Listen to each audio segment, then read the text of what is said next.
अटल जी ने नदियों को जोड़ने का विजन रखा था। मकसद यही था कि जिन नदियों में जरूरत से ज्यादा पानी है उसको सूखाग्रस्त क्षेत्रों तक पहुंचाया जा सके। इससे बाढ़ की समस्या और दूसरी तरफ सूखे की समस्या दोनों का समाधान संभव है। पूर्व प्रधानमंत्री अटल बिहारी वाजपेयी जी की देश भर की नदियों को जोड़ने की संकल्पना को पूरा करने का बीड़ा उठाया यशस्वी प्रधानमंत्री श्री नरेंद्र मोदी जी ने। नदियां हमारा वर्तमान भी है, नदियां हमारा भविष्य भी। भारत देश लगभग 400 छोटी बड़ी नदियों से बनकर बना है, लेकिन फिर भी यहाँ पर कुछ ऐसे रीजन्स हैं जहाँ पर पानी की कमी की वजह से लोगों को अपनी जान गंवानी पड़ती है या फिर लोगों की बेसिक नीड्स पूरी नहीं होती। Hello everyone, this is Alka Mishra और आज की इस वीडियो में हम जानेंगे कि बेसिकली आज के दिन यानी कि 25 दिसंबर के दिन आपके प्रधानमंत्री ने भारत की इसी पानी की प्रॉब्लम को जो से निपटने के लिए एक बहुत बड़ी परियोजना को अनुमति दी है, that is Ken Betwa river linking project, जो ऑलरेडी आपका बहुत पहले शुरू हो चुका है। लेकिन यस, आज इसको लगभग 49,000 करोड़ जो है इसको दिए गए हैं ताकि ये जो परियोजना है ये शुरू की जा सके एमपी की। सो आज की इस वीडियो में हम यही जानेंगे कि बेसिकली ये Ken Betwa river linking project है क्या ये अपने आप का पहला और आखिरी ऐसा है, क्या और भी ऐसी परियोजनाएं शुरू की गई हैं, क्या बेनिफिट है और क्या प्रॉब्लम्स आपको देखने के लिए मिलेंगी। सो सबसे पहले ये Ken Betwa river linking project क्या है। सो बेसिकली जो ये Ken Betwa river linking project है ये आपका भारत का पहला ऐसा नदी जोड़ो परियोजना है जो आपका national perspective plan for interlinking यानी कि एनपीपी के तहत आपका लॉन्च किया गया है। और इसके तहत आप बुंदेलखंड रीजन जो है आपका यूपी और जो एमपी के बॉर्डर्स पे आप उन डिस्ट्रिक्ट को और उस रीजन की जो पानी की और सूखे की हर साल की प्रॉब्लम है उसको डील करने के लिए इन दोनों नदियों को आपका जोड़ा गया है। ये जो दोनों नदियां हैं बेसिकली ये है आपकी यमुना की ट्रिब्यूटरीज। जो आपकी केन है, केन नदी आपकी कटनी डिस्ट्रिक्ट से निकलती है और लगभग 427 किलोमीटर आसपास ट्रैवल करके बांदा डिस्ट्रिक्ट में जाके यमुना से मिल जाती है।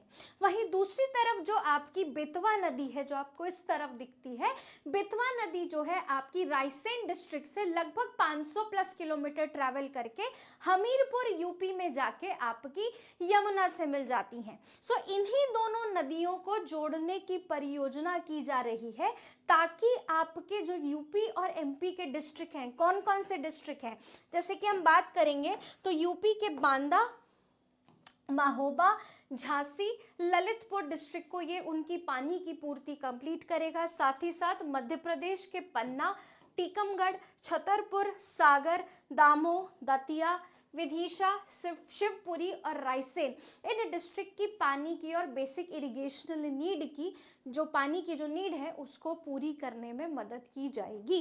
सो बेसिकली किस तरीके से ये मदद की जाएगी, तो एक कनाल के थ्रू की जाएगी। सो एक आर्टिफिशियल कनाल क्रिएट किया जा रहा है जो कि 230 किलोमीटर्स के आसपास होगा और इन दोनों नदियों को जोड़ के इन रीजन्स के पानी में ट्रांसफर किया जाएगा ताकि यहाँ वाटर डेफिशिट रीजन्स हैं उनमें आपकी पूर्ति की जा सके पानी की। अब बहुत सारे लोग ये कहते हैं कि आधे से ज़्यादा भारत का या किसी भी देश का फ्रेश वाटर तो जाके समुद्र में मिल जाता है। इससे अच्छा पूरे देश की आप नदियों को जोड़ दें तो वो आपका पानी बाहर बहेगा ही नहीं, आपके समुद्रों में जाएगा ही नहीं, पानी वेस्ट होगा ही नहीं। लेकिन एक्चुअली जब आप किसी साइंटिस्ट एनवायरमेंटलिस्ट से ये बात कहेंगे वो डिटेल में आपको समझाएंगे कि बेसिकली जो फ्रेश वाटर और सॉल्ट वाटर जो मिलता है तो वहाँ पे भी इकोलॉजी का सेटल होता है, वो हम किसी और वीडियो में बात करेंगे। बट येस, ये ज़रूरी नहीं है या ये this is not a right word to say कि हाँ नदियाँ आप समुद्र तक जाने ही ना दें, वो अपने आप में इकोसिस्टम को इफेक्ट करेंगी। बट येस, इसी आप नदी जो वाटर जिस नदी में पानी ज़्यादा है उसको आप कम नदी वाले पानी की तरफ मोड़ रहे हैं ताकि उन एरियाज़ के लोगों की या उन एरिया में प्रेजेंट लोगों की पानी की आपकी नीड पूरी हो जाए। साथ ही साथ हम वाटर कंजर्वेशन का भी ध्यान रख रहे हैं और केवल ये पानी की इरिगेशनल पॉइंट ऑफ व्यू से नीड नहीं पूरे करेगा, साथ ही साथ इन पे छोटे बड़े कई डैम्स बनाए जाएंगे जिससे इस पर्टिकुलर एरिया के से हम लोग नदियों के फ्लो के थ्रू हम इलेक्ट्रिसिटी भी जनरेट कर पाएंगे। दैट मीन्स ये प्रोजेक्ट लगभग 78 मेगावाट तक का इलेक्ट्रिसिटी जनरेट करेगा। और एमपी एक ऐसा राष्ट्र है या स्टेट है जिसने एक टाइम पर जो कहा जाता था कि समझ नहीं आता कि आपका जो ये राज्य गड्ढे में है या गड्ढे में राज्य है, लेकिन आज एमपी जब आप बात करते हैं तो ये वन ऑफ द रिचेस्ट या ग्रोइंग इकोनॉमिक स्टेट या इकोनॉमी स्टेट्स में से माना जाता है, जो आपकी अलग अलग राज्यों की इलेक्ट्रिसिटी की नीड को पूरी करता है, चाहे वो दिल्ली मेट्रो ही क्यों ना हो, चाहे वो सेंट्रल रेलवे की इलेक्ट्रिसिटी नीड क्यों ना हो। सो एमपी ने पिछले कुछ सालों में खुद को बहुत ज़्यादा ग्रो किया है और कहीं ना कहीं ये Ken Betwa linking project irrigational point of view से, साथ ही साथ इलेक्ट्रिकल और इकोनॉमिकल पॉइंट ऑफ व्यू से बहुत ज़्यादा डेवलप करने वाला है इन दोनों राज्यों को। देन साथ ही साथ इस पे हम बहुत सारा, जो कि हमने बात किया, वाटर स्टोरेज के लिए डैम्स वगैरह क्रिएट करेंगे ताकि इस एरिया में इलेक्ट्रिसिटी की नीड भी पूरी हो सके, और वाटर कंजर्वेशन का भी ध्यान देंगे। क्योंकि एक अच्छी 62 लाख लोगों को आपकी जो उनकी बेसिक ड्रिंकिंग की नीड है वो ये रिवर जो है पूरी तरीके से करेगी। और साथ ही साथ 32 megawatt of hydro power plant आपका यूपी, एंड इससे ही लगभग इतना ही आपका पावर प्लांट जो है इलेक्ट्रिसिटी जनरेट एमपी द्वारा किया जाएगा। और इससे पहले भी ऐसे बहुत से आपको इनिशिएटिव्स देखने के लिए मिलते हैं, जैसे कि पेरियार रिवर जो आपकी केरला में रिवर है उसको वैगई रिवर से जोड़ा गया था 1895 में, हालांकि बहुत पहले इनिशिएट किया गया था। देन कुरनूल क्योडप्पा कनाल तेलुगु वॉट गंगा प्रोजेक्ट, और साथ में आपका रवि ब्यास सतलुज जो है वो आपका प्रोजेक्ट देखेंगे। गोदावरी रिवर पे भी आपका गोदावरी रिवर लिंकिंग प्रोजेक्ट भी स्टार्ट किया गया था। यहाँ पे हम देख सकते हैं इस साइड कुछ मेजर आपके जो हैं, that is Manas Sankosh, Teesta Ganga river, Ganga Damodar, Subarnarekha river, Subarnarekha Mahanadi Godavari, Pennar Kaveri, Kaveri Vaigai, Pamba, Achankovil, Vaippar link, Netravati, Hemavati और बेदती और वर्धा, ये और भी जो अलग अलग रिवर लिंकिंग प्रोजेक्ट हैं। आप चाहें तो इस स्लाइड को स्टॉप करके, इस वीडियो को यहाँ स्टॉप करके देख सकते हैं। क्योंकि यूपीएससी जो है पूछ सकती है कि पर्टिकुलर रिवर लिंकिंग प्रोजेक्ट किस रिवर को कनेक्ट करता है या किस किस रिवर्स को कनेक्ट करने की बात की जाती है। क्योंकि एक पर्टिकुलर चीज़ जब न्यूज़ में होती है तो उसके आसपास की चीज़ ऑटोमेटिकली बहुत ज़्यादा इम्पॉर्टेंट हो जाती हैं। लेकिन साथ के साथ बहुत से चैलेंजेस भी हैं जो इस रिवर लिंकिंग प्रोजेक्ट से एसोसिएटेड हैं, और ये सरकारों की टेंशन बनी हुई है। देखिए, डेवलपमेंट जब आती है तो वो कुछ ना कुछ कॉस्ट तो लाती है। सो इस प्रोजेक्ट का सबसे बड़ा जो शॉर्टकमिंग है या सबसे बड़ा जो चैलेंज है वो यही है कि आपकी लगभग 6 मिलियन ट्रीज हैं जो वो काटे यहाँ पर जाएंगे, जो ऑब्वियसली यहाँ के रेनफॉल पैटर्न को और यहाँ के इकोलॉजिकल और पूरे सिस्टम को बहुत बड़ा नुकसान पहुंचाने वाला है।